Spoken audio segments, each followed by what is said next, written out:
Ce sont des vestiges qui nous rappellent une époque que nous voudrions tous oublier, que nous voudrions tous ne jamais avoir existé.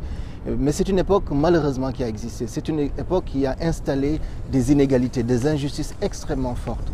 Et il est nécessaire aujourd'hui que nous puissions interroger ces vestiges de l'histoire coloniale, de l'histoire de l'esclavage, de l'histoire de la traite des Noirs.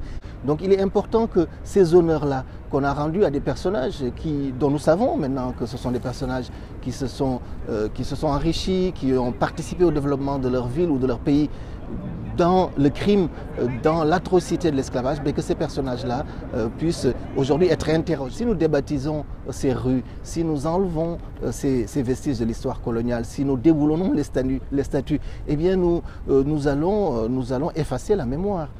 Ce que nous voulons, c'est que la mémoire puisse rester, si nous voulons la préserver. Et nous voulons faire œuvre de pédagogie, œuvre de vigilance pour les générations à venir. Ça, et la meilleure façon de cultiver cette vigilance, pour nous, c'est de mettre des panneaux explicatifs en bas de ces rues donc de négriers. Il y en a à Bordeaux, mais il y en a à Nantes, il y en a à La Rochelle, il y en a au Havre, il y en a même à Marseille.